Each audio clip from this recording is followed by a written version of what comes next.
Bonsoir à tous, bienvenue dans ce nouveau podcast. Aujourd'hui, on va mettre à l'honneur des dirigeants de carrosserie qui ont fait le choix assumé de travailler en couple. Tout un programme, me direz-vous. Et pour ce faire, je suis ravi d'accueillir Arnaud et Virginie Dubois. Bonsoir à vous deux. Bonsoir. Bonsoir. Vous représentez la carrosserie Beauchamp située à Dechy, dans le Nord. À vos côtés, j'ai le plaisir d'accueillir Antoine et Catherine Moret. Bonsoir à vous deux. Bonsoir. Bonsoir. Vous représentez le garage Moret situé à Saint-Michel-sur-Orge, dans l'Essonne. Eh bien, pour commencer, je propose que chaque couple puisse se présenter très succinctement. Et pour ce faire, Catherine, je te laisse lancer le bal. C'est à toi. Bonsoir, moi je suis Catherine Moret, je suis l'épouse d'Antoine. J'ai intégré le garage Moret en 2012. Avant, j'ai eu une vie complètement différente qui était plutôt dans le domaine de la finance, contrôle de gestion, audit. Et j'ai intégré en 2012 la carrosserie Moret. Très bien, merci Catherine. Antoine? Moi, j'ai classiquement rejoint la carrosserie après mon service militaire, puisqu'à l'époque, ça se faisait encore, c'est dire mon grand âge. Et j'ai repris avec mon frère l'activité que notre père a laissée au moment de partir à la retraite. Ça, c'était en 2011. Ou 2012 Non, 2011. Ouais, okay. Mettons 2011-2012, je sais plus trop. Super, on rentrera dans le détail un petit peu tout à l'heure. Virginie? Oui, Virginie Dubois, donc je suis l'épouse d'Arnaud pour la carrosserie Beauchamp. Et donc moi, en fait, j'ai rejoint la carrosserie Arnaud en 2019 et précédemment, j'étais infirmière. Voilà. Okay. Merci Virginie, un beau parcours et il va y avoir plein de choses à se raconter ce soir. Arnaud? Bonsoir, Arnaud Dubois. Donc moi j'ai repris, je suis rentré à la carrosserie Beauchamp comme responsable d'atelier le 1er janvier 2015 et j'ai racheté la carrosserie au mois de juillet 2016. Voilà, depuis quelques années déjà maintenant. Eh oui, le temps passe. Merci Arnaud. Et bien, du coup, je propose, Antoine, Arnaud, que vous nous parliez un petit peu de l'histoire de chaque établissement et de quelle manière s'est passée la reprise. Antoine, si tu veux bien, je te laisse exposer ton histoire. À la base, c'est une activité d'électricité et de mécanique qui a été ouverte par mon papa, qui était à Levallois-Perret à l'époque, puisque c'était le garage de tout Paris. Et puis, avec ce qu'il a réussi à obtenir comme indemnisation avec l'expropriation que M. Balkany a bien voulu lui donner, il a réussi à reprendre un fonds de commerce à Saint-Michel-sur-Orge. Et il pressentait que la carrosserie était peut-être un changement de route intéressant. Donc, il a un peu dérivé de la mécanique, surtout de l'électricité, pour rajouter une corde à son arc. Et après quoi, je crois que c'est d'abord mon frère qui l'a rejoint. Et ton frère Olivier, hein, Antoine, c'est ça? Mon frère Olivier, voilà. Et moi, je suis venu un peu plus tard. Moi, j'avais une formation qui n'avait pas vraiment à voir aussi avec la carrosserie, mais j'étais toujours, on a toujours baigné dedans depuis tout petit, hein, donc c'était pas inné, mais disons qu'on a été vacciné très tôt à la carrosserie, enfin au monde de l'automobile. Donc je l'ai rejoint à la sortie de l'armée et j'ai rejoint mon frère et mon père et ma mère et ta aussi, mère, puisque c'était vraiment c'est particulier de travailler en famille, mais ne pas oublier la maman. Il y a beaucoup d'avantages, quelques inconvénients, hein, mais l'un dans l'autre, on s'en est très bien sorti. Et puis quand ils sont partis à la retraite, tout naturellement, moi je me suis porté candidat avec mon frère pour reprendre le fonds de commerce. Et c'est à ce moment-là que Catherine m'a rejoint, puisque Catherine avait un profil qui n'était pas inintéressant, loin de là, indépendamment d'être ma femme, bien sûr. Elle avait un profil de comptable et d'auditeur de contrôle de gestion. Donc, c'était plus qu'intéressant d'avoir ce genre de profil dans une carrosserie. On va voir ça juste après. Et donc, au-delà du sujet de travailler en couple, il y a également une histoire familiale qui a elle-même travaillé en couple. Donc, c'est dire si chacun a vraiment son histoire. Merci à vous deux. Je propose, Virginie, Arnaud, que tu exposes l'histoire de la carrosserie, qui était un monsieur très connu. Je te laisse nous exposer ça. Oui, donc je vais juste vous retracer le début de l'entreprise et puis le moment où je l'ai rejoint. La carrosserie Beauchamp a démarré en 79 dans les anciens locaux où on était encore il y a maintenant 3 ans, donc à Lambre. Il a démarré avec un apprenti qui est toujours dans nos murs, parce que suite à sa prise de retraite, il est revenu à mi-temps, donc son apprenti de l'époque est toujours chez nous. 79, le démarrage, le début de la carrosserie Beauchamp, et puis moi je connais toute l'histoire, mais je suis arrivé qu'à partir de 2015. Voilà. Donc 2015, ça a été une embauche. Ça a été le temps d'intégrer l'équipe, de pouvoir monter tous les dossiers pour la reprise, parce que c'était pour moi une grande première. Et puis il fallait à la fois aussi monter tous les dossiers pour pouvoir accéder au rachat de l'entreprise. Donc chose qui s'est passée à peu près sur une année, le temps de faire toutes les démarches. J'ai aussi fait des dossiers Douaisis Initiative qui m'ont permis d'avoir un apport à titre personnel pour pouvoir justement reprendre. Et les choses se sont faites en juillet 2016. Voilà. Donc, et toi, historiquement, tu travaillais dans une concession qui était proche, il me semble. Oui, tout à fait. Moi, je viens de l'apprentissage, donc j'ai démarré comme apprenti en mécanique automobile, et puis ensuite j'ai bifurqué sur la carrosserie.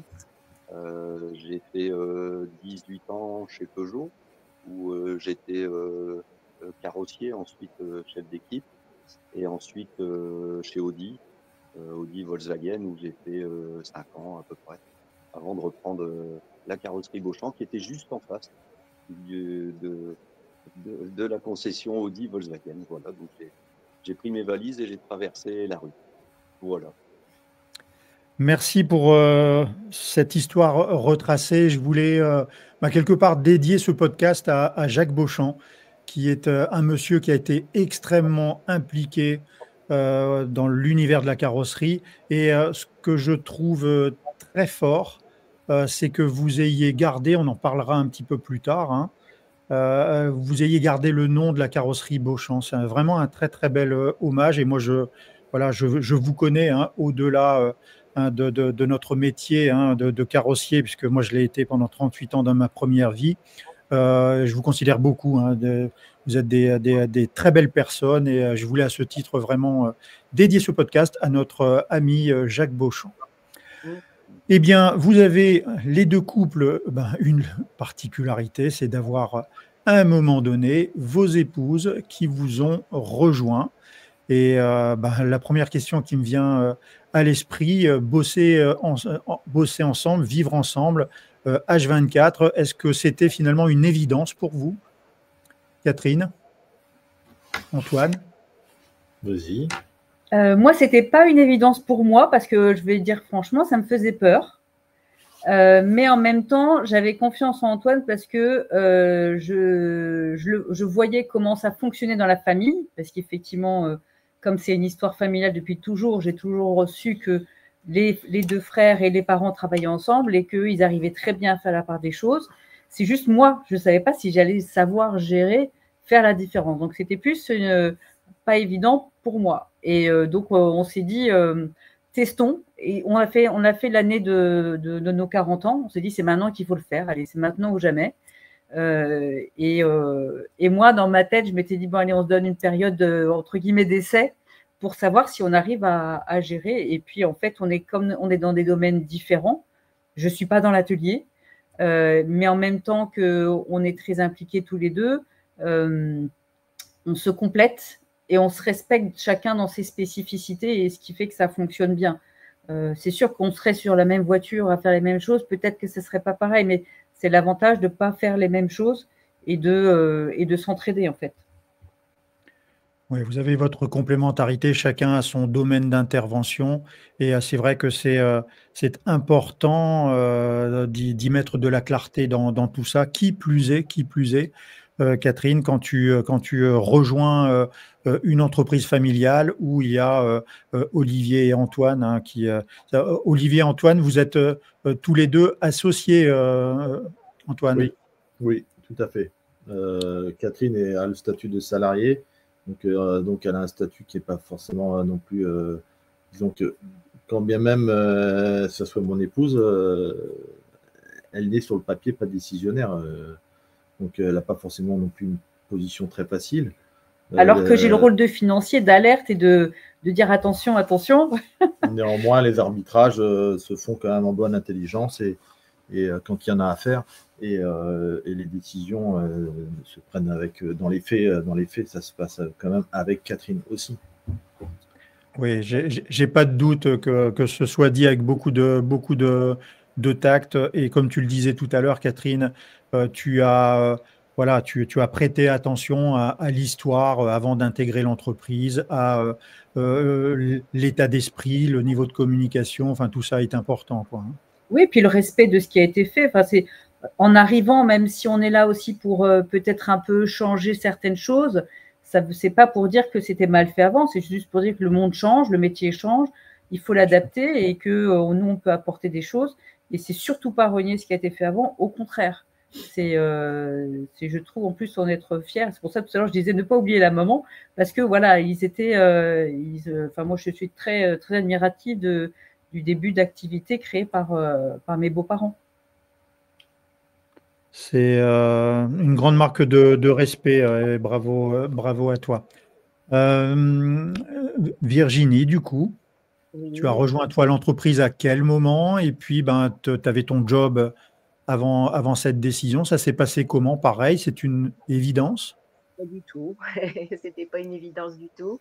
Quand Arnaud a décidé de quitter la concession où il travaillait pour aller à la carrosserie Beauchamp dans l'objectif de reprendre la carrosserie, bien sûr que moi j'ai été associée au projet, alors à distance bien sûr parce que moi j'étais pas du milieu, mais pour autant je pense que j'ai toujours été un soutien à ce niveau-là. Après, à l'époque, en fait, Marie-Thérèse, que je remplace actuellement, a décidé de partir en retraite. Elle nous a prévenus à peu près une année à l'avance. Et puis, on s'est dit, pourquoi pas moi? Pourquoi pas? Pourquoi pas aller dans le monde un peu de l'entrepreneuriat avec Arnaud aussi. Alors après, je ne l'aurais pas forcément fait. Je n'aurais pas décidé de quitter mon job d'infirmière pour aller travailler dans une carrosserie X ou Y. Mais là, en fait, comme c'est un projet aussi personnel et de couple, je pense que c'était bien. C'était bien de le faire comme ça. J'ai commencé par être en stage pour voir si vraiment ça me plaisait. Après, j'ai cumulé un mi-temps à la carrosserie, un mi-temps dans mon boulot d'infirmière, jusqu'à ce que je donne ma démission, en fait, pour rejoindre la carrosserie à temps plein. Voilà. Bon, c'est le grand saut, comme on dit. Voilà, le grand saut. Alors, je trouve que c'est toujours la véritable question également quand on est un couple. La notion de compatibilité, hein, il y a la vie de couple où il y a la compatibilité, il y a l'amour, etc. Et puis ensuite, il y a l'autre regard qui est la compatibilité professionnelle parce que là, on est dans un autre espace voilà, il y a toute l'équipe. Donc, la compatibilité, elle n'est pas aussi évidente que ça. Et c'est pour ça que je soulignais tout à l'heure, il y a une évidence malgré tout à un moment donné. Aujourd'hui, quel est, Virginie, Catherine, votre regard? C'est quelque chose dans lequel, au travers de la vie que vous avez eue précédemment, quels sont les points qui, pour vous, ont été très importants, qui ont changé véritablement votre quotidien? Catherine? ce qui a changé notre quotidien, c'est que bon, on était tous les deux très impliqués dans notre travail respectif. Parfois, on ne comprenait pas forcément toujours ce que faisait l'autre. Et là, en fait, travailler pour la même aventure, ça semblait du coup une évidence ça va avec ce que disait tout à l'heure Virginie, de se soutenir. Et c'est plus ça qui a changé, c'est qu'on comprend vraiment les contraintes de l'autre et puis on peut aider l'autre, ce qu'on ne pouvait pas faire avant. Avant, on pouvait juste écouter, être une écoute, être une oreille attentive, mais là, on peut participer et aider à sa façon et ça, c'est assez agréable, enfin, c'est assez satisfaisant de dire, ben voilà, je peux aider, alors que sinon, on se sent un peu impuissant. On a tous échangé de ce qui s'était passé de la journée du travail, dans notre vie avant, puis vous pouvez juste dire, ah oui, ben oui, je sais pas comment tu ferais, etc. Là, on peut aider du mieux possible, soutenir, mais en même temps, voir ce qu'on peut faire. Donc là, je dirais qu'à ce niveau-là, ça a renforcé quelque chose. Ouais. C'est ce que j'allais souligner, Virginie. Du coup, c'est vrai que ça demande vraiment à avoir une communication qui soit la plus fluide possible, la plus respectueuse possible, pour que voilà, les journées puissent, et le quotidien de l'un et de l'autre, hein, puisque vous avez chacun des tâches respectives qui sont complémentaires, mais la communication est importante.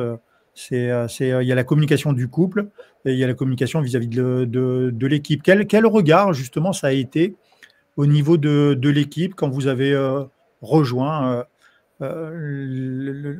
l'équipe qui était déjà installée? Ça s'est passé de quelle manière? Vous avez chacun exposé, Arnaud, Antoine, expliqué un petit peu la motivation. Arnaud? Arnaud? Non, c'était pas tant expliqué, c'est au niveau des équipes, ça c'est ça s'est un voilà. peu fait naturellement. Ça quand s'est un même, peu j'ai fait naturellement. l'impression, Parce que il n'y a pas eu comment je vais dire, il n'y a pas eu de rupture directe. C'est-à-dire que j'avais surtout demandé à Marie-Thérèse, qui était mon ancienne secrétaire et en qui j'ai vraiment toute confiance. Je lui avais dit surtout, vous êtes très importante pour l'entreprise. Surtout, moi, je venais de reprendre. Voilà, c'était une grande première et je me suis appuyé sur son expérience et voilà. Donc, on a été 2 avec Marie-Thérèse pendant longtemps, pendant voilà. plusieurs mois. La passation s'est faite sur 6 mois d'apprentissage, un bon 6 mois d'apprentissage. Donc en fait, on a eu une annonce où c'était je vais prendre ma retraite d'ici 1 an. Et puis ensuite, on a eu une stagiaire qui est venue pour apprendre le métier et puis pouvoir libérer Il n'y a Marie-Thérèse. pas eu au Voilà. niveau de l'équipe, il n'y a pas eu de réaction, de rien de particulier. Non, c'était une suite logique, c'était une évidence, c'était quelqu'un qui a décidé de prendre sa retraite et puis quitte à ce que ce soit quelqu'un, c'était mon épouse qui venait en remplacement, voilà, et qui avait été formée dans l'entreprise. Le plus naturellement possible. Antoine, de ton côté, Catherine, tu es arrivée en remplacement d'un collaboratrice? De ma belle-mère. En fait, on a eu combien de temps? 15 jours, 3 semaines de transition. Oui, c'était assez court. C'était assez court. Mais oui, alors après, comment, je sais pas si tu l'as annoncé, je sais pas comment tu. Si, de facto, ça avait été annoncé. Comme mes parents sont partis pas tout à fait en même temps, mais presque. Donc c'était annoncé que ma mère allait partir. Elle devait continuer pour des questions d'annuité. Enfin, elle devait continuer de faire un petit peu pour avoir un quota bien rempli. Et il était donc c'est vrai que j'ai pas fait d'annonce en tant que telle. J'ai pas formalisé ça avec une annonce formelle. Mais après, ça s'est plutôt bien passé aussi. Oui. Après, effectivement, comme les parents travaillaient et le fait que la femme d'un des deux repreneurs venait, ça faisait presque une continuité par rapport à ce qui se faisait Oui. avant. C'est pour ça que tu n'as pas annoncé, en fait. Oui, voilà, oui, c'est pas. C'était une logique également, quoi. Familiale, une logique de tradition, on va dire. Ouais, tout à fait. De tradition familiale. On a parlé de l'histoire, on a parlé de la reprise, on a parlé des épouses qui ont rejoint et donc où on vit H24 ensemble. Ça se passe comment le soir, Super le bien. week-end? On arrive à couper un petit peu, on arrive à faire autre chose, parler d'autre chose. C'est Heureusement, vraie bien question. sûr. On y arrive plutôt pas mal. Je coupe la parole à Virginie, je suis confus. Mais déjà, on a quand même des domaines de compétences qui sont quand même aux antipodes l'un de l'autre. Donc, au quotidien, des fois, bien souvent même, on déjeune pas ensemble. Oui. On n'est physiquement pas au même endroit. Et de facto, on n'est pas tout le temps l'un avec l'autre. Après, On ne fait pas le trajet ensemble le matin, on ne rentre pas ensemble le soir. Voilà, le soir. Alors, le Covid a un petit peu changé la donne, mais avant le Covid, il n'y avait pas de télétravail. Et Catherine en faisait un petit peu déjà, mais les outils n'étaient pas encore aussi optimum qu'aujourd'hui. Et moi, par contre, je préfère rester tard le soir à l'atelier ou dans mon bureau, mais une fois que je suis rentré, je suis rentré. Moi, j'ai un peu plus de mal. Catherine a un peu plus de mal parce que, voilà, de par son statut d'avant de ton autre vie, tu avais tendance à faire déjà commencer le télétravail et donc ça glissait. Donc, mais moi, de façon peut-être un petit peu tyrannique, je disais stop, on arrête, tu m'en parleras demain ou tu m'envoies un mail. Et puis, je traiterai la question le lendemain matin. Mais voilà, donc en définitive, il n'y a pas moi, je ne trouve pas que ça dérape tant que ça sur notre quotidien. Je parle personnel.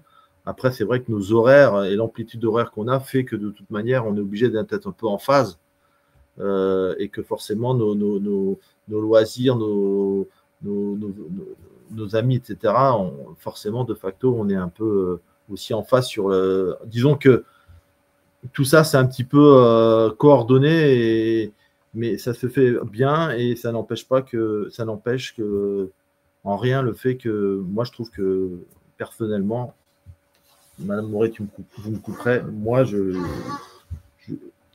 j'ai aucun problème avec ça. Non, moi je rajouterais juste qu'on n'a pas forcément les mêmes contraintes. C'est-à-dire que moi, au départ, j'avais les enfants, ils étaient un petit peu plus jeunes, donc je ne pouvais pas rester tard. Oui, c'est vrai. Donc, je partais un peu plus tôt pour des considérations logistiques. Et c'est pour ça que je retravaillais le soir, une fois qu'on avait mangé, etc. Quand j'avais les déclarations de TVA ou les virements de paye à faire, etc. Donc, du coup, c'est ce qui faisait que j'ai toujours pris l'habitude de travailler à la maison. Et ça, c'est vrai que quand on sait que la déclaration de TVA, il faut la faire et puis que c'est là-haut où on peut y aller, c'est un peu difficile, mais ça, c'est mon organisation à moi. Et c'est vrai que quand on a sa propre entreprise, on a d'autres choses, une pression autre. Voilà. Mais effectivement, on s'organise bien par rapport à ça. C'est important. Arnaud, Virginie, vous avez 3 enfants, hein, si je ne me trompe pas. Oui. Quel regard a été de la part des enfants lorsque vous avez repris l'entreprise et toi, Virginie, lorsque tu as rejoint l'entreprise? Il n'y a pas eu de réaction particulière. En fait, je pense que Julie est sur l'île, elle travaille maintenant. Maxime nous a rejoints, donc il travaille avec nous depuis 2 ans. Donc il est intégré à la carrosserie Beauchamp, il est avec nous. Nous, on est le couple et on a notre fils aussi avec nous. Mais non, après, Simon est encore petit. Lui, il est passionné d'automobile, donc il pouvait que adhérer au projet et d'être à la carrosserie. C'était un bonheur pour lui. Donc, non, il n'y a pas eu de réaction particulière. Ils nous ont soutenus aussi. Ils ont trouvé que c'était chouette et presque normal, en fait, de procéder comme ça. D'ailleurs, ça a visiblement plutôt plu puisque Maxime a rejoint l'entreprise depuis 2 ans, vous dites, hein. Et 2 ans. Donc là, il y a le travail en couple et il y a le Oui. travail également avec un enfant C'est qui, ça. qui apporte également une autre richesse et une autre forme également de communication, hein. C'est également important. Il s'occupe de quoi, Maxime? Il est à la réception, il fait photo-expertise et puis il me donne un coup de main sur la on va dire préfacturation, surtout les contrôles de pièces, tout ça. Donc en EAD, c'est vrai que on en fait de plus en plus et énormément, donc il est vraiment bien occupé la journée. Et puis les devis, l'accueil client, il fait pas mal de choses. Ils sont quand même 3 devant pour gérer le flux, mais c'est vrai que euh, je pensais juste à ça. On est trois personnes de la même famille dans l'entreprise. Par contre, on a chacun son poste.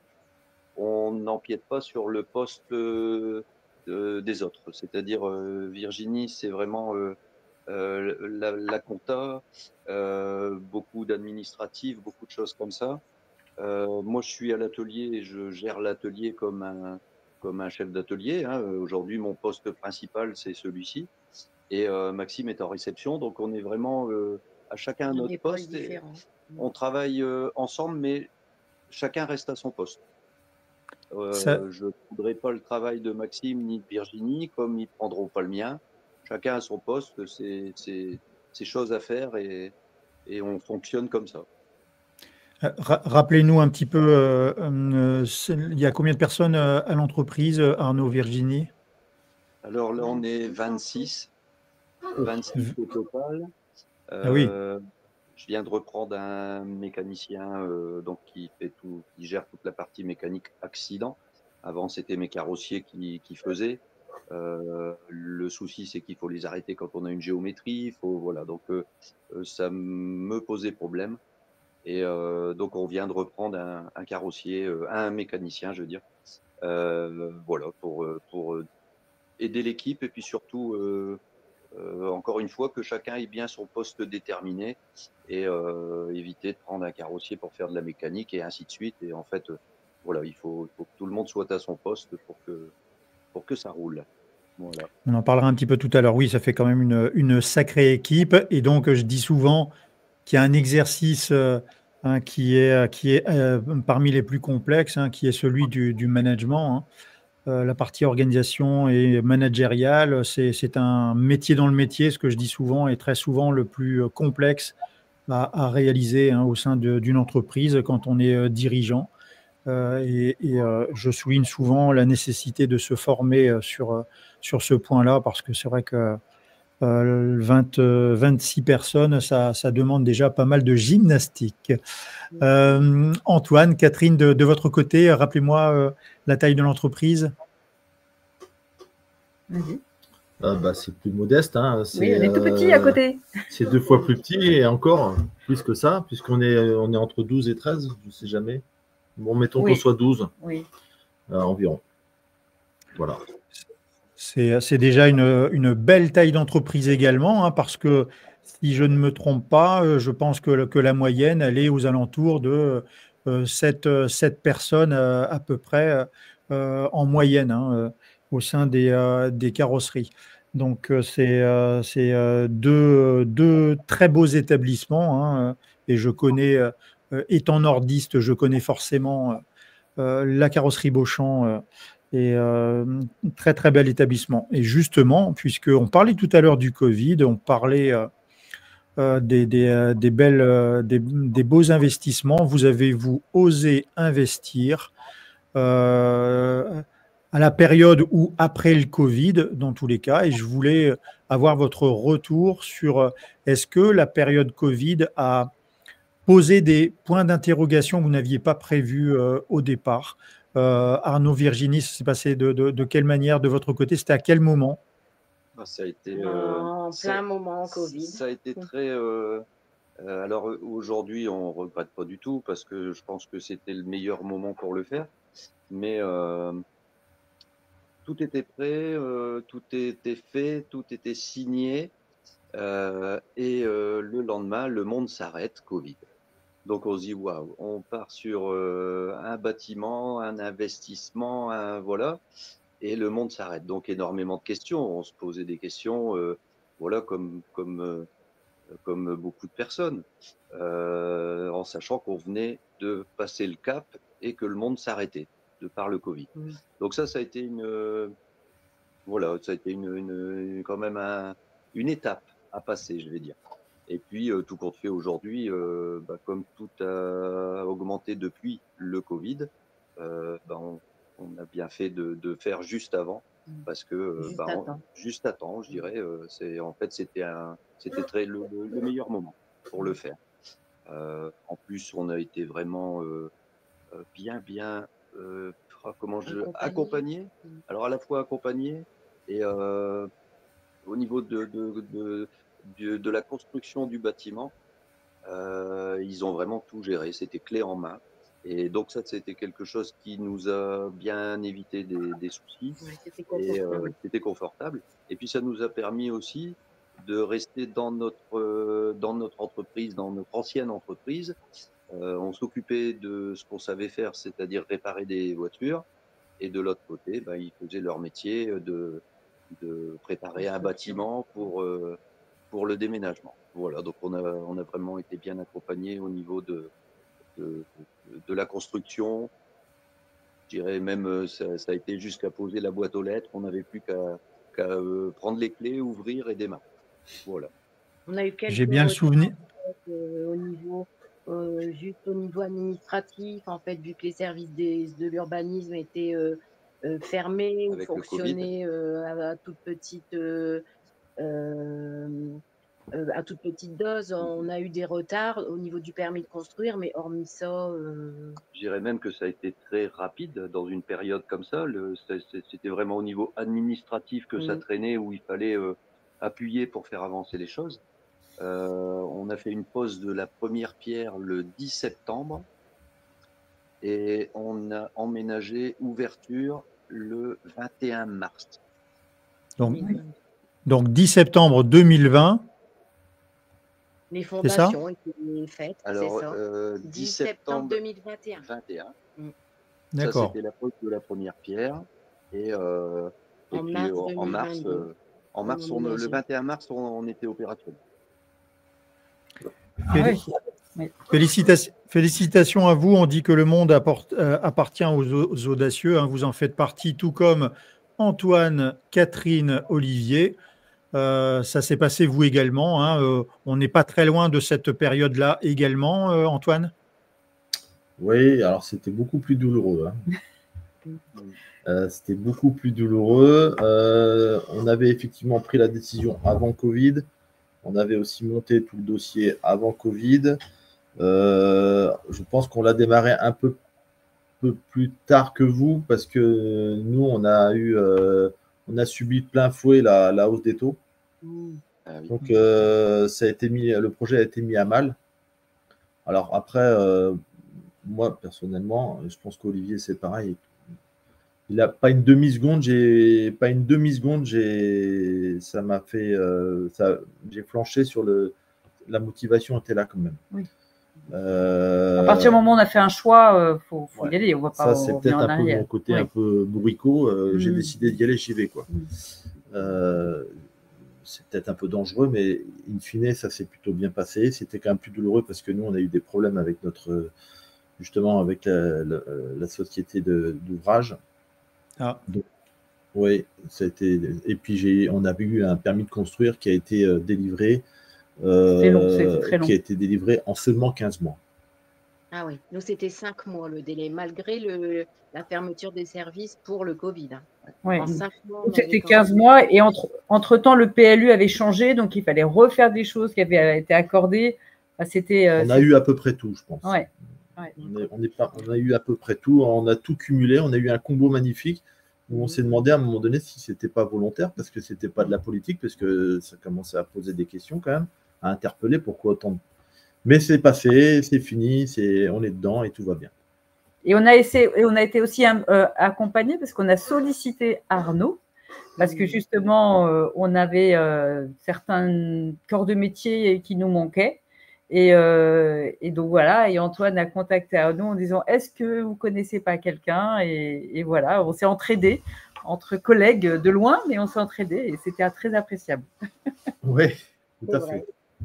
Je souligne du coup, j'en profite, hein, puisque ça n'est pas par hasard, hein, vous n'êtes pas à côté l'un de l'autre, mais Non, par contre, vous adhérez au même réseau, hein, de carrosserie qui est le réseau ACOT Selected. Donc, c'est une des forces également, hein, d'adhérer à un réseau qui renforce également les liens, Oui. de connaître aux quatre coins de France hein, les différents adhérents. Et puis ben, après, c'est comme partout, l'être humain, hein, ça match un peu plus avec d'autres par moment. Et je sais que vous êtes parfaitement alignés sur ce point. Vous avez réussi l'un et l'autre. Vous avez fait la demande d'avoir des aides, des subventions? Oui. Non, très peu, Non, très très, très peu. peu, non. On Et en a, subvention non plus, non. on a remplacé la quasi-totalité du matériel. Au niveau des aides, que ce soit la CARSAT, il n'y a pas eu de demande de fait. On s'est posé la question, on a regardé.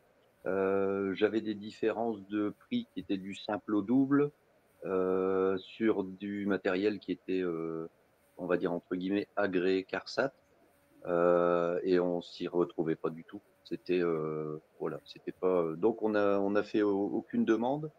Euh, on n'a pas été, non, on n'a pas eu d'aide D'accord. de ce côté. Non, De, non. de Mais votre nous, côté, Antoine et Catherine? oui, nous, on a contacté un spécialiste pour le coup, parce que c'est vraiment un métier à part entière, Mm. qui nous a conseillé. Et effectivement, on a fait appel à cette personne pour nous dire ben, qu'est-ce qui était éligible ou pas. Et on a fait, oui, on a fait ce qu'on a pu, en fait. Hein. On a, Alors là, oui, ce sont la- des gens qui sont commissionnés sur ce qu'ils arrivent à nous faire économiser, donc ils prennent une commission. Ce sont un peu le terme est peut-être pas bien choisi, mais enfin, ce sont des mercenaires en fait, hein, et ils ont une mission et on leur a dit on veut ça, ça, ça, ça, ça. Ils ont été chercher toutes les aides qu'ils ont pu chercher, et ce sont des professionnels en ce sens, et c'était très probant. D'autant que Oui. ils nous ont même beaucoup conseillé. Dans ce genre de choses, la partie administrative peut être catastrophique. On n'écrit pas la virgule au bon endroit, le tampon au bon endroit, ça casse tout. Donc effectivement, il y a besoin d'un spécialiste pour nous dire, ben voilà, il faut faire ça dans tel ordre, vous avez telle date jusqu'à Il y a telle date pour faire telle chose. il y a des timings à C'est respecter, des proformas, d'autres des fois c'est des factures, d'autres. Enfin, le paiement avant telle date. Enfin bon, voilà, tout ça pour dire que ça vaut vraiment le coup. ouais, c'était substantiel hein, comme Oui. aide. Hein. Ça valait vraiment le coup. Là, ça valait vraiment le coup. Là. Ouais, c'est intéressant hein, parce que là, on a deux très beaux projets et je voulais juste en profiter par rapport à ce que Arnaud et Virginie soulignaient tout à l'heure. C'est vrai que la valeur ajoutée de faire appel à un spécialiste de subvention, c'est qu'il ne s'arrête absolument pas à la CARSAT, il va bien plus loin, les fonds européens, les fonds régionaux, la commune, enfin la commune, l'agglo, etc. quoi, en fait, hein. Et donc, et la CARSAT également. Et donc, ça élargit le champ. Et puis, ben, quelque part, c'est dans une constitution de dossier, c'est extrêmement fastidieux et de faire appel à des spécialistes qui savent aller ou taper aux portes, etc. Eh bien, ben, pour vous, c'est, j'allais dire, entre guillemets, c'est que du bénéfice à partir du moment où on est OK, hein, vous avez la maîtrise également sur le choix du matériel, quoi, en fait. Donc, voilà. Et il n'y a pas que le matériel, d'ailleurs, il y a la partie immobilière aussi qui peut bénéficier de certaines subventions suivant les régions, suivant les plans, puisque chaque région a également ses plans de subventions. Du coup, quand vous avez emménagé dans ces nouveaux locaux, ça a changé quoi vis-à-vis de l'équipe, vis-à-vis des clients et vis-à-vis de l'équipe pour commencer? Ben, Arnaud, nous, Virginie. Oh, pardon, excuse-moi, Catherine. non, vas-y. Ah, oui, Virginie. Arnaud, Virginie. L'arrivée dans les bâtiments, alors le déménagement a été très très rapide, c'est-à-dire que on a livré la dernière voiture le vendredi soir à 18h. Et on a déménagé sur le week-end. Donc, on était 25 pour déménager. On a déménagé sur le week-end. Donc, vendredi soir, dernière voiture livrée. Déménager samedi, dimanche. Lundi matin, 8h, opérationnel. Donc, ils ont eu le temps de s'acclimater, d'arriver, d'installer leurs affaires et voilà, sur le week-end. Et on mettait en route tout de suite dès lundi. Je pense que le bâtiment a été bien, il a été bien accepté parce qu'automatiquement, on quittait une structure qui était vieillissante, pas pratique, avec du matériel qui n'était pas spécialement vieillissant, mais c'était pas du tout la même facilité, la même taille de bâtiment, plus le même matériel non plus. Je pense qu'il a été bien accepté. Aujourd'hui, on a quand même un autre confort que ce qu'on avait avant. De temps en temps, on aime à leur rappeler un petit peu parce que on s'habitue. On s'habitue quand on travaille depuis un petit bout de temps, on s'habitue au confort et puis on se dit oh oui mais oui c'est bien mais bon oui mais par rapport à ce qu'on avait avant, je pense qu'il faut quand même reposer les choses et se dire on a quand même passé une étape, c'est plus du tout le même bâtiment ni le même confort. Et quelquefois il faut savoir s'en réjouir parce que quelquefois c'est l'habitude fait que bah on se trouve oui c'est bien mais voilà sans plus voilà. Et puis, Alors, c'est ça a permis aussi une expansion. On a pu recréer quelques postes de carrossiers qui sont arrivés en complément. Donc, en ayant plus d'espace, forcément, on pouvait ouvrir plus de postes de travail et justement un petit peu étoffer l'équipe. Ça a permis ça aussi.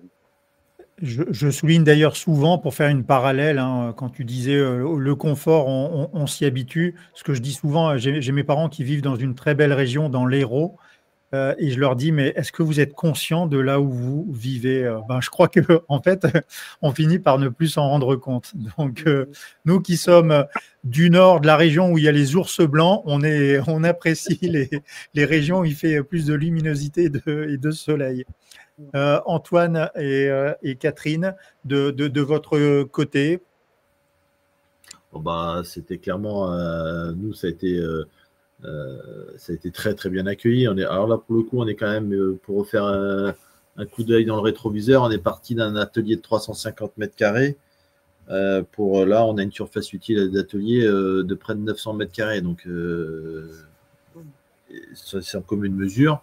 Et puis, tous les postes ont été effectivement avec que du matériel neuf, avec des tables élévatrices, justement, grâce aux différentes aides qu'on avait réussi à avoir. Ça, on l'avait budgété dès le départ, ces fameuses aides, parce qu'on avait trouvé les bons interlocuteurs dès le départ. Et donc, des postes qui prenaient soin de tout, des collaborateurs, du matériel neuf. Donc, là, il y a une émulation qui s'est avérée tout à fait probante à ce niveau-là. Et puis en plus, donc le garage actuel est très proche de celui où on était avant. Il est au bout de l'ancien parking. Donc en fait, les salariés voyaient tous les jours l'évolution du bâtiment qui commençait à sortir de terre, etc. Donc en fait, il y avait quelque part, on était tous un petit peu excités quand on allait au parking chercher notre propre voiture, de voir ce bâtiment qui sortait. Puis des fois, on allait le voir, enfin tout le monde. Donc c'est vrai que c'était il y avait cette partie-là qui était assez agréable de voir le bébé et de se développer, quoi. Vous ne pouviez pas faire plus près d'ailleurs. Oui, non. Et effectivement, il y a ce que disait Arnaud aussi et Antoine, il y a vraiment un confort de travail qui est complètement appréciable. Moi, je voyais parfois les salariés à genoux avant, là, il faut juste surélever la table, l'élévatrice, et c'est quand même un confort qui est appréciable, oui. On ne le souligne jamais assez, c'est vrai que c'est un très beau métier. On parle de beaucoup de pénibilité au travail et c'est vrai que lorsqu'on est dirigeant, qu'on est conscient de la complexité du métier et de pouvoir le rendre le plus agréable possible de par le confort, de par l'organisation, de par la communication, ça rend forcément l'entreprise plus attractive. On parle beaucoup de la démarche RSE et je sais que vous êtes très engagé dans cette démarche. Vous avez d'ailleurs été primé au travers du réseau ACOT. Est-ce qu'il y a eu dans la construction du bâtiment, quand on parle de démarche RSE, il y a également la qualité du bâtiment, la luminosité, tout ça fait partie du confort de travail également, puis ensuite le matériel, les produits de peinture, les utilisations, les cabines de peinture, enfin tout a évolué. On est vraiment, si on fait un regard par rapport à il y a 20 ans, on est vraiment dans un métier qui est beaucoup plus attractif aujourd'hui, plus complexe, mais plus attractif par rapport à ça. Est-ce que vous avez des remarques particulières dans la démarche dans laquelle vous êtes engagé, peut-être des petites différences entre vos deux établissements? Différence, je ne sais pas, mais c'est vrai que nous, à partir du moment où on a construit quelque chose de nouveau, on s'engage pour l'avenir. Donc, justement, avoir une démarche RSE, c'est aussi ça. C'est-à-dire que il faut que le métier soit pérenne, il faut que notre façon de travailler respecte des conditions de vie, de planète. Voilà, on se tourne vers l'avenir. Donc, à partir du moment où on se tourne vers l'avenir, on est obligé de penser RSE, en fait, parce que ça va, pour moi, ça va de soi. On ne peut pas penser juste pour soi les quelques années à venir. Donc à ce niveau-là, c'est forcément rentré en ligne de compte pour le confort, mais aussi pour on a tout renouvelé l'équipement aussi, comme Arnaud le disait. Donc, quand on renouvelle tout, là, on peut se permettre de se poser des questions. Quand on arrive dans une entreprise où l'équipement est déjà en place, on n'a pas de questions à se poser. Mais quand on doit faire des choix, là, c'est là où on peut se poser des questions sur l'avenir et de respecter ce pourquoi on est, notre éthique, en fait, quelque part. Donc oui, ça rentre dans le projet. Bien sûr. Et j'imagine, évidemment, je l'ai vécu moi il y a très longtemps lorsque j'avais investi également pour ma carrosserie. On a cette obligation aujourd'hui de rendre l'atelier le plus efficient possible. L'organisation est très importante. Vous utilisez, j'imagine, des outils connectés aujourd'hui, des plannings. Beaucoup de choses ont évolué. Ça contribue, j'imagine, à renforcer la communication également au niveau de l'équipe. Oui, bien sûr. Oui, là, je pense que je ne sais pas si Arnaud et Virginie ont aussi le même outil que nous. Je pense que oui, peut-être. Vous êtes chez Carbit aussi, de AkzoNobel. Oui. Nous, on y a adhéré même avant le Covid. On avait tout de suite compris, quand bien même la structure était petite, on s'était aperçu qu'il y avait une vraie valeur ajoutée.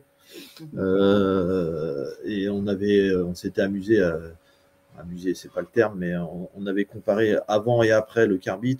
On attendait d'avoir un peu de données pour pouvoir comparer. On s'est aperçu qu'on avait gagné 2 jours de temps d'immobilisation du véhicule dans l'atelier. Donc, c'est des outils avec des réglages qui permettent d'être effectivement beaucoup plus efficients, permet de communiquer, puis ça éviter à ceux qui sont au front office de cavaler dans l'atelier pour savoir où en est la voiture. Là, ils ont les données à l'instant T.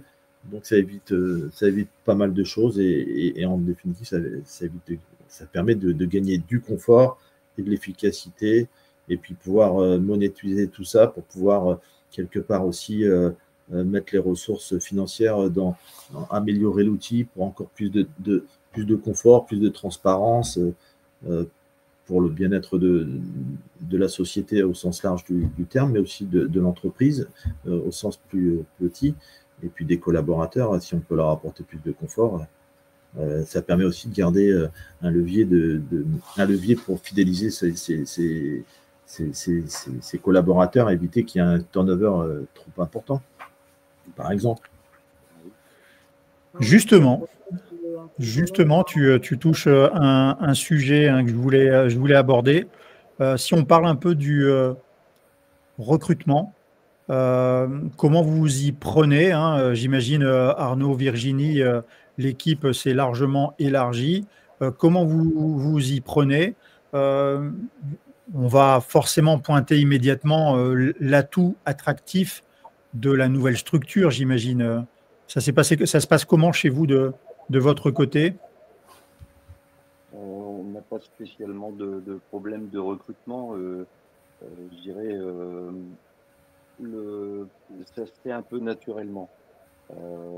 Quelqu'un qui, alors je fonctionne comme ça, quelqu'un qui ne se sentirait pas bien dans l'entreprise, je n'essaierai pas et je ne lui dirai pas il faut faire comme ci, il faut rester, du tout. C'est pas du tout dans ma façon de fonctionner.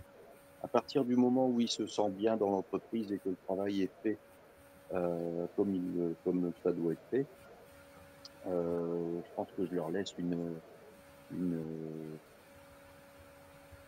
une façon de. Une organisation C'est vraiment. un peu de liberté, peut-être. Alors, pas spécialement de liberté, mais je veux Une dire, certaine autonomie? Voilà. Alors, une autonomie, oui. C'est pour ça que je disais, ça se fait naturellement. Quelqu'un qui est bien dans l'entreprise, c'est la première chose qui m'intéresse, c'est qu'elle soit bien dans l'entreprise. À partir du moment où elle n'est pas bien dans l'entreprise, et je leur dis régulièrement, alors Virginie me dit que j'ai une tendance à radoter sur ce genre de sujet, mais je leur dis voilà, si t'es pas bien chez moi, je veux pas être responsable de ton malheur, donc il faut que tu trouves une entreprise qui te convienne. Moi, j'ai ça à t'offrir, à te proposer. Si aujourd'hui ça ne te convient pas, je veux pas être responsable de ton malheur. Ça, c'est la première chose. Parce que à partir du moment où on vient avec la fleur au fusil le matin, bah, ça se passe très bien. Si on arrive avec des pieds de plomb, il faut faire un autre métier. Après, globalement, on a toujours plutôt un peu de candidatures spontanées malgré tout qui arrivent. Parce que dans le Douaisis, alors oui, on est quelques confrères carrossiers, mais globalement, j'ai pas l'impression qu'il y ait trop de turnover quand même chez les autres collègues ou même dans les concessions. Alors ça bouge un peu, mais pas tellement. Globalement, on a quand même toujours un peu de candidatures qui arrivent de façon spontanée. Régulièrement, c'est régulier, mais à tout poste, vraiment à tout poste.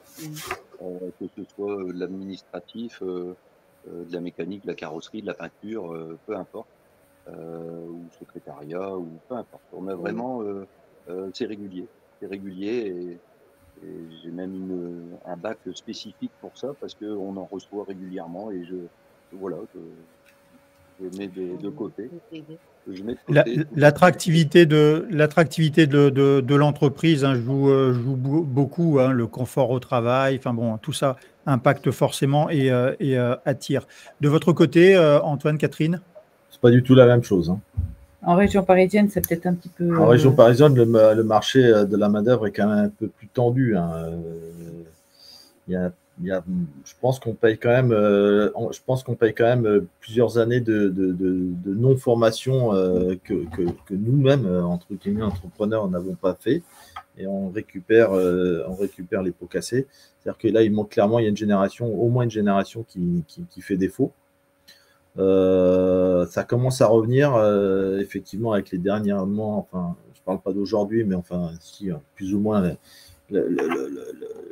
les jeunes, le métier a quand même réussi à redorer un peu le blason de la corporation, donc il y a un peu plus de candidats dans les CFA, mais il n'y a pas, moi j'ai connu l'époque où si tu ne sais pas quoi faire, tu fais cuisinier ou tu fais mécanique, ou tu vas dans une voie de garage au sens propre du terme, et puis voilà. Donc là, nous, on a des vrais problèmes de ressources dans le sens où ceux qui sont bons, ils font un peu à juste titre, hein, c'est le mercato, hein, ils font un peu leur diva et puis ils vont plus offrant et puis et ils n'ont pas vraiment de scrupules enfin, c'est peut-être un peu exagéré, mais disons qu'il y a un turnover un peu plus, je pense, un peu plus compliqué en région parisienne. En tout cas, pour avoir échangé avec beaucoup de mes confrères, on a tous la même problématique. Alors nous, on n'a pas beaucoup de turnover, c'est-à-dire qu'il nous manque du monde, mais on n'a pas beaucoup de turnover. En fait. On a exactement. Néanmoins, quand on a besoin de chercher quelqu'un, pour l'instant, on arrive à trouver avec notre réseau. Il m'est arrivé de mettre une annonce, mais c'était plus pour faire de la communication parce qu'on avait un nouvel outil et on voulait le mettre un peu On voulait le mettre un petit peu en évidence. Mais bon, c'est quand même un peu plus tendu. Hein. Le marché de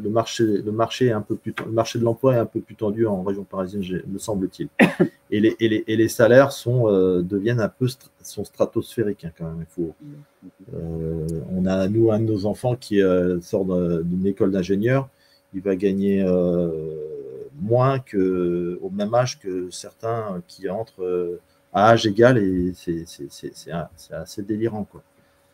Alors, ok, c'est très bien parce que c'est redonner de la valeur à la façon, aux mains, mais là, c'est difficilement entendable. Des fois, ils vont loin. En termes de charge. Oui. Vous investissez, du coup, tu parlais tout à l'heure, Antoine, de formation d'apprentis. Vous investissez au niveau des apprentis? Oui, on a des apprentis en administratif et en atelier aussi. On a recruté certains apprentis, enfin, ou en tout cas des jeunes qui avaient fait plusieurs fois des stages. Oui, ça c'est le but. Hein. Ouais, on investit quand même quand on forme quelqu'un, c'est qu'on investit donc dans du long terme. A priori, c'est pour le garder. Ça peut arriver aussi que des fois ça ne matche pas, hein, mais on essaye de se former aussi, puisque tu parlais de la formation, on essaye de se former et de rester formé. Alors ça, c'est une formation continue tout le temps. Je crois que l'année dernière, on a sorti pas loin de 200 et quelques heures on a payé 200 et quelques heures de formation. Non, c'est un gros poste auquel on est sensible. Il faut essayer de suivre, de garder un train, d'être dans le train, au moins dans le train de tête, quoi. Ça, c'est pas facile non plus. C'est un vrai sujet, et j'invite souvent les réparateurs à davantage ancrer la relation avec les CFA. C'est important de se faire connaître, hein, et forcément, l'apprentissage est un point essentiel dans la pérennité de la profession. On a également des profils qui sont en reconversion, qui ont déjà eu une première vie et qui sont en reconversion. J'ai eu l'occasion d'aller visiter un CFA de ma région il n'y a pas très longtemps, et ils ont ouvert une unité de profils qui sont en reconversion. Et c'est vrai que dans le cadre des difficultés qu'on peut avoir dans le recrutement, c'est également une source qu'il ne faut pas négliger. En tout cas, on peut tout à fait trouver des profils intéressants qui ont un peu plus de maturité et qui peuvent s'inscrire dans la reconversion. C'est des profils en fait que vous rencontrez, vous, Virginie Arnaud? Bah non, justement, c'est ce qu'on disait. On n'a pas tellement de demandes ou de sollicitations par rapport à ça. D'accord. On a nos apprentis qui sont CFA. Mais... Moi qui donne l'apprenti, on a tout le temps, tous les ans, on a minimum 2 voire 3 apprentis en même temps. C'est bien, c'est absolument capital, hein, je le souligne très souvent. Mais dans tous les cas, hein, Antoine, Catherine, dans votre secteur, hein, je ne sais pas si un CFA qui est pas très loin, mais de les rencontrer, voir un petit peu, pareil sur cet aspect reconversion. Moi, je trouve que l'apprentissage, la reconversion permet aussi d'être une passerelle avec les plus anciens au sein de l'entreprise. La pyramide des âges est importante. On va arriver tout doucement au terme de notre échange. Si j'engage une dernière question, si vous aviez une baguette magique, votre problématique majeure, Antoine, Catherine, aujourd'hui, ce serait laquelle? Bon, moi, ça reste un peu les ressources humaines quand même. Ça reste les ressources humaines. Il y a un phénomène qui est aussi en région parisienne, on ne l'a pas souligné, mais je ne sais pas si c'est partout ailleurs, mais il y a beaucoup maintenant de jeunes ou les nouveaux entrants font en tant que salariés, mais après ils se mettent en tant que freelance. Oui. Ils deviennent tâcherons. Et ça c'est un phénomène qui se répand comme une traînée de poudre. Hein. Donc, alors, quel est ton regard du coup sur ce point-là? Il y a des avantages et des inconvénients pour les deux parties, je pense.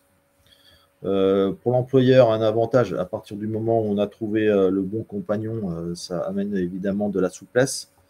En termes de coûts, c'est étal plus ou moins avec un salarié. Hein. Si je prends un salarié plus les charges patronales salariales, et avec les congés payés inclus, ça revient plus ou moins à l'étal. Donc, ce n'est pas tellement une question d'argent, c'est surtout de la souplesse. L'inconvénient, c'est qu'effectivement, ça amène de la souplesse dans les deux sens. Alors qu'on n'est pas vraiment lié par un contrat de travail. Donc, ça peut être un peu, comment dirais-je, fluctuant dans les deux sens. Mais ça, c'est a priori, les anglo-saxons sont très, très friands de ce genre de choses. Pour avoir discuté avec un Anglais et notamment avec des Américains, il semblerait que le marché du travail là-bas, pour les carrossiers, ne marche qu'avec des freelances a priori. Ouais. Il y a peut-être un réglage à trouver, il va falloir s'adapter parce que ça arrive en force en tout cas. Au début, c'est vrai que c'est un marché un peu différent en Grande-Bretagne, mais quoi qu'il en soit, quel est votre regard, Arnaud, Virginie, sur ce point-là? Est-ce que vous faites appel à des prestataires indépendants? C'est arrivé 2 fois. C'est arrivé 2 fois en 10 ans. 2 fois en 10 ans, oui. C'était une recherche peut-être un peu spécifique, mais voilà, 2 fois en 10 ans. C'était pour des cas bien précis où vraiment on était dans l'embarras, où il nous manquait vraiment des bras à certaines périodes. Mais sinon, globalement, non. Alors, on sait qu'il y a quelqu'un sur le secteur, nous ici, qui est très très bien et à qui on pourrait faire appel avec confiance. Mais c'est pas très très développé par ici quand même, malgré tout. C'est vraiment quand l'équipe ne suffit plus et qu'on voit que ça commence à peut-être à prendre un petit peu de retard, on a ce moyen-là qu'on a utilisé très rarement, mais qu'on a utilisé 2 fois en 10 ans. Mais pour répondre à ta question, Stanko, qu'est-ce qu'on changerait d'un coup de baguette magique? Alors, oui. Moi, je fais une analogie avec les métiers de bouche. Me dites pas deux femmes, hein, sinon je comprends plus là. Hein, je fais une analogie avec les métiers de bouche où je te disais tout à l'heure que c'était des métiers qui étaient un peu sous-valorisés. Après, il y a eu du lobbying de la part de ces corporations qui ont su mettre en avant avec des émissions comme Top Chef ou autres, qui ont su redorer un peu le blason. Et puis, j'ai eu travaillé un petit peu dans ce domaine-là, donc c'est pour ça que je suis CA un petit peu. Et les CFA sont remplis. Et des émissions comme Vintage Mécanique ou enfin de cet acabit-là peut ressusciter des vocations, enfin du moins j'aime à le croire, et re-remplir les CFA parce que je pense qu'on a ce qu'il faut construire pour demain. D'un coup de baguette magique, ce serait magnifique, mais ça ne sera pas possible parce qu'il faut du temps. C'est qu'on ait à nouveau des CFA qui se remplissent et qu'il y ait à nouveau des jeunes qui ont envie de travailler et qu'ils comprennent que travailler, c'est pas juste avoir un compte YouTube et puis un compte TikTok et puis ramasser 10 000 € par mois, quoi. Voilà. C'est très intéressant ce que tu soulignes hein, et forcément, je comprends bien au travers de ton souhait de voir les CFA qui se remplissent, qui se remplissent qualitativement, c'est-à-dire que ce soit plus choisi, effectivement. Arnaud, Virginie, de votre côté, la petite baguette magique? Qu'est-ce que ce serait? Quand on arrive à peut-être avoir un petit peu plus de temps pour nous, même si on est quand même, on essaye de vivre de façon harmonieuse et responsable et avec toutes les charges que ça demande, voilà, d'être là au quotidien et de gérer tout ce qu'il y a à gérer. C'est vrai que le temps nous manque parfois un petit peu à titre personnel. Après, on n'a pas de gros soucis au niveau de la structure. Donc, là, comme ça, baguette magique. Alors oui, hormis rejoindre ce que dit Antoine hein, sur le fait d'avoir des formations de qualité, de récupérer des jeunes qui auraient vraiment envie de faire ce métier. Au-delà de ça, ouais, je pense que ce qui nous manque un petit peu, c'est du temps personnel. Je sais pas toi si c'est la même chose. Bon, moi, la baguette magique, je pense que ce serait pour trouver un peu de sérénité. Parce que c'est vrai que, alors, peut-être du fait que j'ai peut-être un caractère un peu assez anxieux. Donc tout va bien, mais on s'inquiète toujours. Et puis bon, je pense que ça fait partie du jeu. Mais oui, la baguette magique, ce serait peut-être un peu de sérénité, justement, pour les moments où on n'est pas dans l'entreprise, pouvoir réellement être libéré et se dire que voilà, la porte est fermée, on verra ça lundi. Et alors on se le dit, hein, on se le dit. Globalement, on arrive plutôt bien à le On faire. arrive plutôt à le faire, Mais pas à 100%. voilà, c'est prenant. Ça peut se travailler, ça. Oui, ça Oui. se travaille, j'en suis certain. Alors je pense que ça s'est amélioré un petit peu, mais je pense qu'il y a du travail là-dessus. C'est Oui, perfect. j'en suis intimement persuadé, hein. C'est quelque chose que j'ai personnellement beaucoup travaillé. Après, la véritable richesse, hein, du dirigeant, c'est d'être en mesure de savoir prendre du recul pour la réflexion. Ça nécessite d'avoir des ressources également, hein, qui nous permettent de nous détacher un peu plus de certaines tâches. Te concernant, Arnaud, avec la taille de l'équipe, c'est vrai que tu es très engagé, hein, sur la partie responsable atelier. Ça demande beaucoup d'énergie et d'intensité. Je souligne très souvent l'importance de travailler sa marque employeur et de faire en sorte, dans cette prise de conscience, de travailler davantage sur son entreprise et moins dans l'entreprise. Dans tous les cas, c'est une démarche qu'il faut avoir à un moment donné. Et ça forcément, hein, ça motive à structurer l'équipe encore davantage pour pouvoir être encore plus dans le pilotage de l'entreprise et pouvoir s'autoriser à sortir un petit peu plus, quelque chose que j'avais beaucoup travaillé. J'ai été dans tous les cas ravi de cet échange. Je vous remercie beaucoup sur le sujet du couple qui est un vrai sujet, hein. Et j'ai pris beaucoup de plaisir. Merci pour votre honnêteté, authenticité. Et puis, on va continuer à se suivre sur les réseaux parce que c'est bien de vivre également à notre époque, de rester connecté. Et je vous dis avec grand plaisir de pouvoir vous rencontrer ensemble dans la vraie vie, physiquement. D'ici là, je vous souhaite une très belle soirée, une bonne continuation et puis au plaisir d'échanger à nouveau ensemble. Dès que le montage sera fait par mon service technique, hein, moi aussi, nous on travaille en couple également. Nathalie fera le montage et puis je vous ferai parvenir l'information et le lien pour pouvoir revisualiser ça à souhait. Je vous souhaite une très belle soirée. Bonne et soirée. Puis, à très vite. Alors, comme Miss France, elle dit qu'il faut balayer. Hein, donc, moi, je balaye. Hein, voilà. Belle soirée à vous. À bientôt. Ciao, ciao. À bientôt. Bonne soirée à tous. Bonne soirée. Au revoir.